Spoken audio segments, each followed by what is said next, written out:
Before we start, I'd like to give a huge shout out to all my Patreon members. All credit goes out to them as it's their support that is helping me create these videos. Also, don't forget to like, subscribe and comment to FMSCOUT's YouTube page. Peace and enjoy the videos. And a special shout out to FM Football, Preston Norvey Riley and Jim Easy for becoming my latest Patreon members. Hello ladies and gentlemen, and welcome back to FMSCOUT's YouTube channel. It's RDF, and today's video we are going to be talking about how to get the best out of Jadon SANCHO. On Twitter, FMSCOUT, they recently did a poll of which player do people most struggle with, and surprisingly Jadon SANCHO was mentioned a lot of times. I know guys, I'm surprised too. Jadon SANCHO is a very great talent, especially on Football Manager, and I felt there are ways to get the best out of Jadon SANCHO. As you can see, Jadon SANCHO's stats are on the screen. He played 46 games, scoring 36, assisting 20 and getting 10 man of the matches.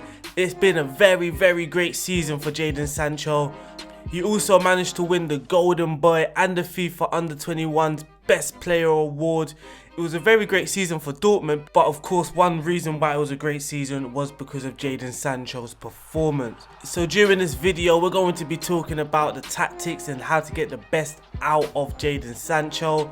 This may go for other wingers of course, but Jadon SANCHO absolutely thrived under the system. The aim was to try and replicate a little bit of his real life performances. As we all know, he's doing very well in real life.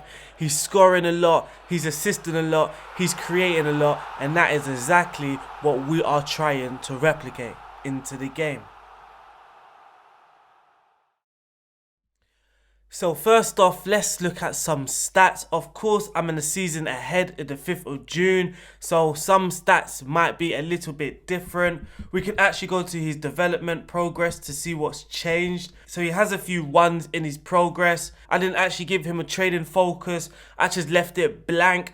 So maybe that also helped his development, I don't know. Game time is the biggest help in development. There's no other way to develop a youngster quicker than give him game time. Of course training helps massively too, but game time is the main thing when it comes to developing a great youngster. There's no position or duty role trained. There's no additional focus. I have just left them as it is, just on default to make it fair for people, so people might want to add their own training focuses in their games. But if we just look at some stats, and some of the things that jump out for me are the dribbling, his first touch, his technique, his vision, off the ball movement, his decision composure, anticipation, of course his speed and his agility.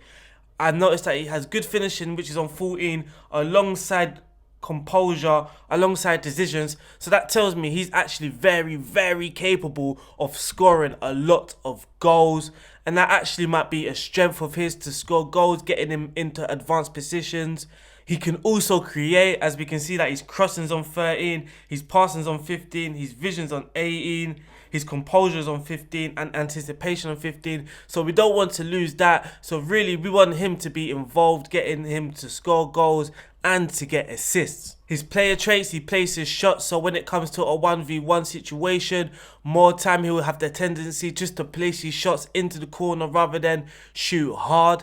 And he also moves the ball to his right foot before dribbling, so he's not very confident on his left foot. So when he attempts to dribble, which we will be getting him to do because of his very great dribbling stats, he will be looking to shift the ball to his right foot. So for me, it's either play him on the right hand side as a right winger, or on the left hand side as an inverted winger or as an inverted forward. Other player traits like tries killer balls, cuts inside from the right wing, runs down the right hand side with the ball. Those are other traits you can give him depending on how you're using him.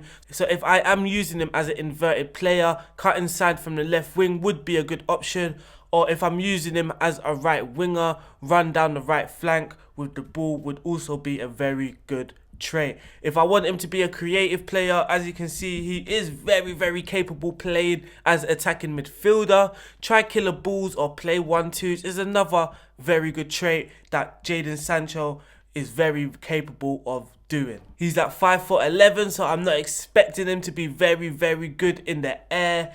His jumping reach and his strength is only 10 alongside his bravery on 9. So in the air, he's not very good. But that is probably his only weakness. That's the only weakness that jumps out to me. Everything else is fairly good. I feel his balance could be a little bit better too. But he is only 20 and I feel that will develop a little naturally. But you can also go to training, additional focus and help him with agility and balance. So now let's look at the tactic and the setup I gave him. So this is the setup I have to get Jadon Sancho absolutely firing. It's actually a Nap and Paris tactic called Parisian walkways, and I tweaked it. I've tweaked it once before and I used my tweak and I tweaked my tweak, so it's actually a tweak. There are now a lot of changes from the original, so for this tactic I'll get Scout to upload onto the website for you guys to be able to download. But this is the original. As we can see, he's using a winger on support. There are a lot of team instructions, especially in possession and out of possession, that I have changed. But with the tweak, we've changed the attack and whip to standard. So that just instructs my players to play a little bit more narrower. I think this helps because if I play that wide, it might ask Jadon Sancho, as he is a winger, to be out wide more. And that may cause him to be more creative than a goal scoring threat. He might be playing out wide, getting a lot more crosses in rather than coming inside to get his shots off. I have also removed the overlaps. And I've also added float crosses. I mainly did that because we have Haaland and he's a very, very big physical striker. And also the winger, he will be putting in a lot of crosses. So would the wing back on the right hand side. If I can get them to float the ball, maybe a lot of crosses can reach to the far post. And maybe Jadon Sancho will be there at the far post to get some of these crosses in the goal. Out of possession, there's a lot of changes too. As you can see, I've dropped a higher line of engagement. I've removed the offside trap. I've knocked down the pressing intensity a little and have stretched the defensive width to standard. Another change that I made is the left back. I have now given him the fullback role instead of the wing back. I feel giving him a wing back will just cause a natural overlap. So the wing back will naturally just get forward because that's what he does. He affects the play in the final third and in midfield.